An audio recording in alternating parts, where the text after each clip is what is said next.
రాష్ట్రంలో ఈ రోజున మహిళలపై జరుగుతున్న అఘాయిత్యాలకు కూడా ఈ మద్యం మాఫియానే ఒక కారణం అని చెప్తాను నేను నిస్సంకోచంగా. నిన్నటికి నిన్న కూడా ఒక న్యూస్ చూసాం. ఒక 20 రూపాయల కోసం ఒక పిల్లోడు పక్క పిల్లోడి గొంతు కోసేసిన వైన మనం చూసాం. ఏంటిది? ఏం జరుగుతోంది అసలు రాష్ట్రంలో? దేని గురించి మీరు నోరు తెరిచి మాట్లాడరు. ముఖ్యమంత్రి గారు మాట్లాడరు, ఉప ముఖ్యమంత్రి గారు మాట్లాడరు, పీపీపీ గారు, లోకేష్ గారు మాట్లాడరు, హోమ్ మినిస్టర్ గారు అసలే మాట్లాడరు.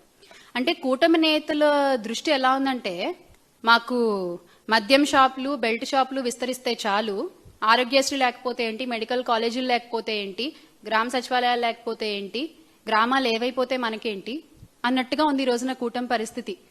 కూటమి వ్యవహరిస్తున్న తీరు ఎంత కళకళ్లాడుతూ ఉండేయో జగన్మోహన్ రెడ్డి గారి నాయకత్వంలో గ్రామాలన్నీ కూడా ఈ రోజున అంత వెలవెలబోతున్నాయి.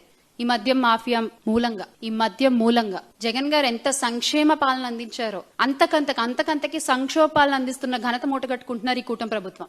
ఎందుకు అంటే ఇప్పుడు మన ఉప ముఖ్యమంత్రి గారికేమో పీపీపీ గారికి హోంశాఖ మీద దృష్టి, హోమ్ మినిస్టర్ గారికేమో ఎంతసేపు పవన్ కళ్యాణ్ గారిని పొగడ్డం మీద దృష్టి, లోకేష్ గారికేమో ముఖ్యమంత్రి శాఖలపైన దృష్టి, ముఖ్యమంత్రి గారికేమో ఎంతసేపు ఏ ప్రమోషన్ చేసుకుందామా అనే దృష్టి.